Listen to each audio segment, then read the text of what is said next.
Imaginez un instant que le simple morceau de plastique dans votre portefeuille renferme l'un des secrets industriels les mieux gardés de la planète. Un secret qui a ruiné 3 criminels roumains convaincus d'avoir percé tous les mystères des cartes bancaires. Ce jour-là, dans une boutique ordinaire de Dallas, un commerçant remarque quelque chose d'inhabituel sur son terminal de paiement, un détail qui n'aurait jamais dû s'y trouver. En moins de 24 heures, cette simple observation allait démanteler une organisation criminelle colossale et dévoiler les coulisses fascinantes de la fabrication de votre carte bancaire. Ces 3 criminels roumains étaient persuadés de maîtriser parfaitement la technologie bancaire. Ils avaient fabriqué 115 dispositifs sur mesure dans le but de détourner votre argent. Mais la réalité qu'ils ont découverte, et celle que vous allez découvrir maintenant, c'est que ces rectangles de plastique que vous utilisez quotidiennement ont parcouru plus de 16 000 km à travers le système de production le plus sophistiqué jamais conçu. Tout commence avec du polychlorure de vinyle à l'état brut, un composé dérivé du pétrole et transformé en matériau ultra sécurisé. Seules 4 entreprises au monde possèdent de l'autorisation légale de le produire, et la formule exacte demeure top secret.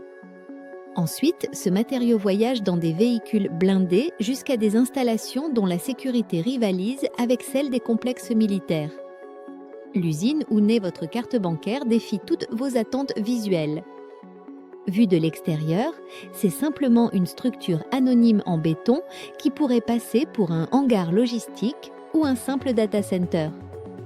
Pourtant, le périmètre est protégé par 3 barrières de sécurité indépendantes, chacune équipée de systèmes de surveillance différents.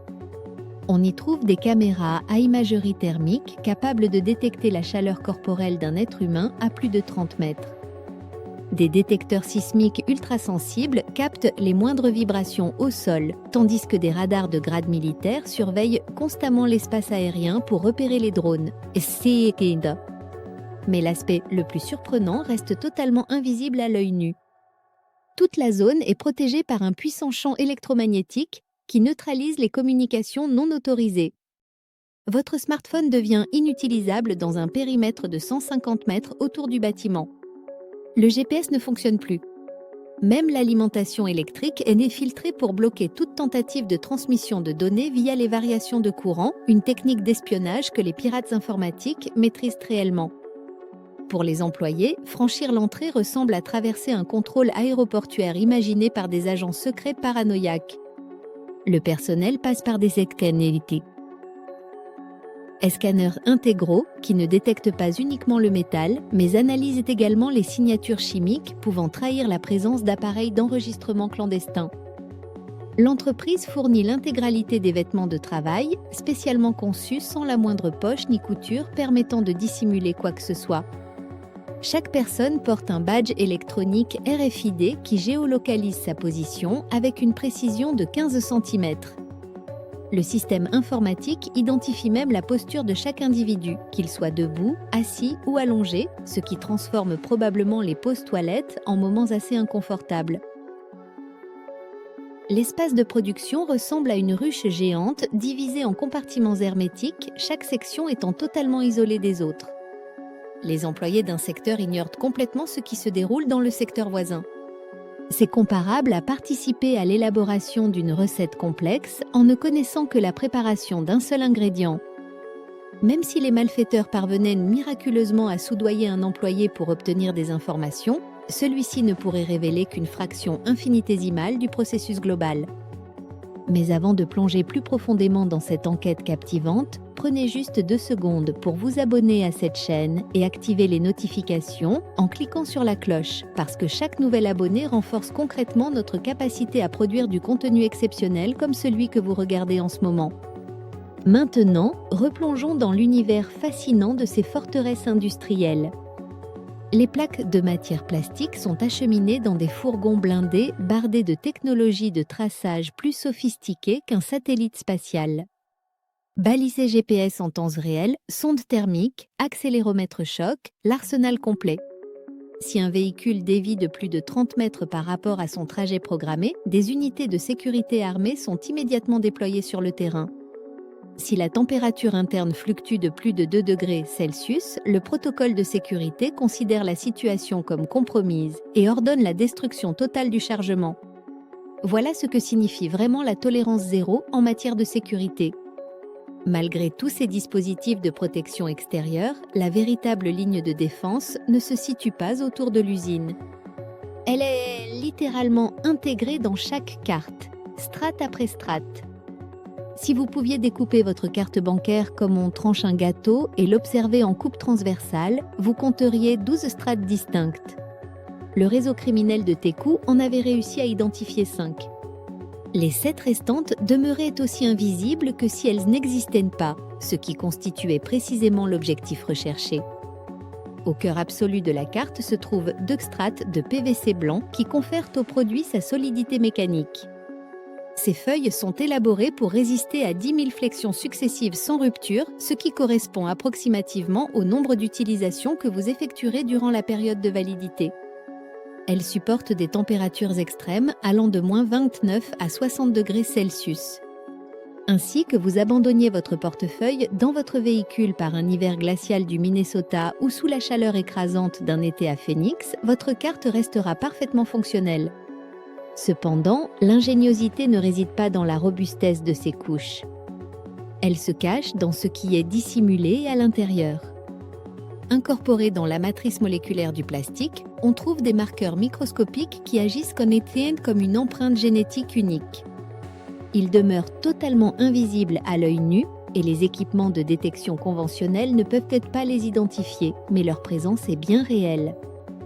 Quand les forces de l'ordre ont investi l'atelier clandestin de Teku, ces marqueurs invisibles ont établi l'authenticité des contrefaçons en quelques secondes seulement, plus rapidement que le temps nécessaire pour réchauffer du pop-corn. Enveloppant ce noyau central, on découvre les couches imprimées, et l'encre spéciale utilisée à ce niveau coûte 1 200 $ pour moins de 4 litres. Mais ce prix exorbitant ne concerne pas la pigmentation.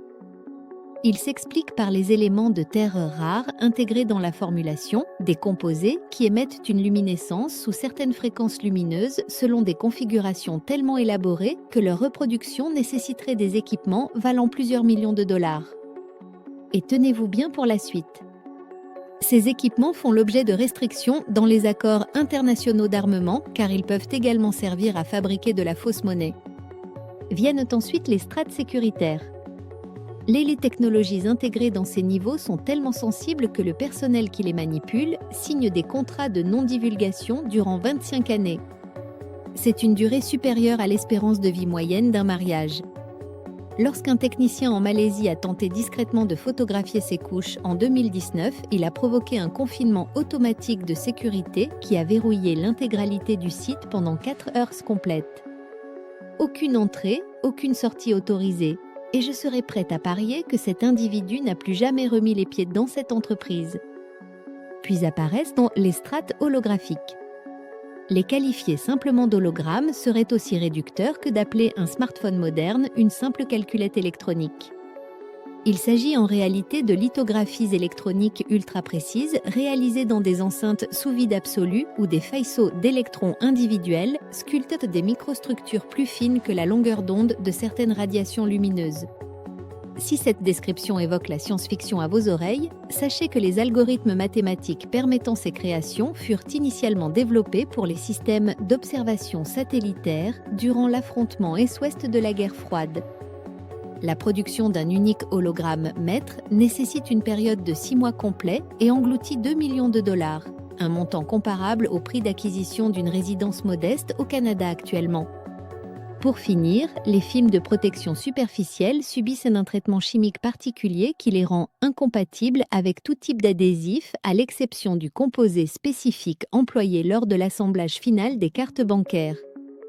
Vous obtenez donc cette construction multicouche incroyablement sophistiquée de 12 niveaux qui se révèle pratiquement inviolable face aux tentatives de falsification.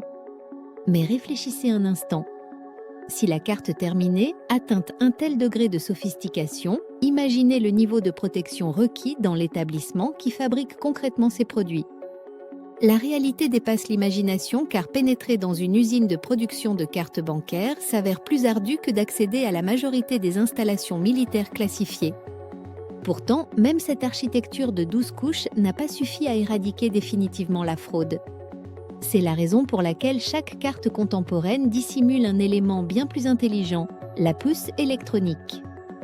Vous vous souvenez de ces 115 lecteurs pirates que l'organisation de Teku avait assemblés. Leur conception visait à capturer les données stockées sur la bande magnétique située au dos de votre carte. Cette bande sombre représente l'équivalent d'un mot de passe griffonné sur un papier adhésif collé en évidence. Un simple passage dans n'importe quel terminal, authentique ou frauduleux, suffit à transmettre l'intégralité des informations nécessaires pour dupliquer votre carte. Mais cette minuscule puce dorée incrustée dans votre carte raconte une histoire radicalement différente. Il s'agit en réalité d'un système informatique dont la puissance de calcul surpasse celle des ordinateurs que la NASA exploitait lors des missions lunaires Apollo. À l'intérieur de ce minuscule composant carré cohabitent 6 éléments technologiques distincts fonctionnant en symbiose parfaite. Un processeur central, une mémoire capable de préserver les informations durant 50 années sans la moindre alimentation électrique. Un module de cryptographie qui produit des séquences numériques aléatoires en exploitant des phénomènes de bruit quantique, quelle que soit la signification technique de ce terme. Un processeur de sécurité effectuant 1000 vérifications d'intégrité par seconde. Un contrôleur de transmission des données et un système gestionnaire performant qui orchestre l'ensemble avec une consommation énergétique de seulement 0,005 watts. C'est une consommation inférieure à celle de ces petites diodes lumineuses jetables que certains fixent sur les structures métalliques urbaines. L'intégration physique de la puce exige une exactitude qui semble défier les lois de la physique. La cavité d'accueil est usinée par des machines équipées de fraises à revêtement diamanté, tournant à 50 000 rotations par minute, refroidies en permanence par de l'azote liquéfié pour éliminer toute dilatation thermique susceptible d'altérer les mesures micrométriques. La profondeur doit être rigoureusement respectée à 10 micromètres près, pas un de plus, pas un de moins. Pour contextualiser cette précision, un cheveu humain standard mesure approximativement 75 micromètres de diamètre. Nous parlons donc d'une exactitude inférieure au septième d'un cheveu. Le composé adhésif maintenant la puce en position n'a rien à voir avec les colles instantanées vendues en grande surface. Il s'agit d'une résine époxy chargée de particules d'argent dont le prix atteint 3 000 $ par kilogramme, ce qui fait paraître l'encre d'imprimante presque gratuite par comparaison. Des bras robotisés l'appliquent en quantité microscopique équivalent à 0,0001 mm3 avec une pression calibrée à exactement 15 livres pendant une durée précise de 3 secondes. Une demi-livre de pression excessive provoque la fissuration irrémédiable de la puce. Une demi-seconde de contact insuffisant compromet définitivement l'adhérence. C'est précisément à ce stade critique que l'entreprise criminelle de Teku s'est intégralement désintégrée. Il possédait la capacité de dérober des numéros de compte, des dates de validité, même des codes confidentiels d'authentification. Cependant, la puce électronique génère un code d'authentification unique et non réutilisable pour chaque transaction individuelle en s'appuyant sur des algorithmes cryptographiques dont le déchiffrement exigerait que l'ensemble des ordinateurs terrestres collaborent pendant 10 milliards d'années. Les criminels disposaient de l'équivalent d'une reproduction photographique d'une clé alors que leurs besoins réels concernaient la clé physique originale, laquelle n'existait qu'à l'intérieur du circuit intégré lui-même. Mais le périple de votre carte ne s'achève pas à ce stade. Elle doit encore devenir officiellement la vôtre. Et cette transformation finale s'opère dans une autre citadelle sécurisée. Dès que la carte vierge reçoit son implant électronique, elle pénètre dans la phase manufacturière la plus protégée, celle de la personnalisation individuelle. Ces centres de traitement bénéficient d'un niveau de classification sécuritaire équivalent à celui des centrales de production d'énergie nucléaire, ce qui peut sembler disproportionné jusqu'au moment où vous réalisez qu'ils manipulent les identités financières de plusieurs millions d'individus simultanément. Les serveurs informatiques contenant les informations des consommateurs ne sont pas simplement sécurisés par authentification ou isolés derrière des pare-feux numériques. Ils sont physiquement et totalement séparés de toute infrastructure réseau. C'est le principe de l'isolation hermétique ou air gap en terminologie technique. L'unique méthode d'injection des données repose sur des supports de stockage cryptés transportés par des coursiers professionnels accrédités dont les déplacements sont surveillés en permanence via liaison satellitaire. Ces messagers spécialisés ignorent Michette et même la nature exacte de leur cargaison.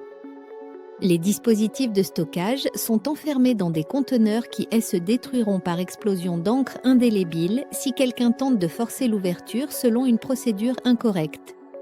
Un mécanisme identique à ces cartouches colorantes que les établissements bancaires intègrent dans les liasses de billets. Votre identité et vos numéros personnels sont ajoutés soit par gaufrage mécanique, soit par gravure laser haute définition. Les presses de gaufrage exercent une force de 2 tonnes métriques, ce qui équivaut approximativement à la masse d'un véhicule utilitaire sport de grande taille, via des matrices métalliques chauffées avec exactitude à 140 degrés Celsius.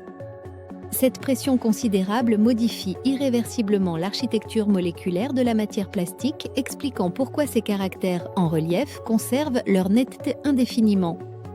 La technique de gravure laser gagne néanmoins en popularité ces dernières années. Ces faisceaux concentrés pourraient découper des plaques d'acier sans difficulté, mais sont pilotés avec une telle finesse qu'ils vaporisent exactement 50 micromètres de plastique pour révéler une strate de teinte différente située immédiatement en dessous.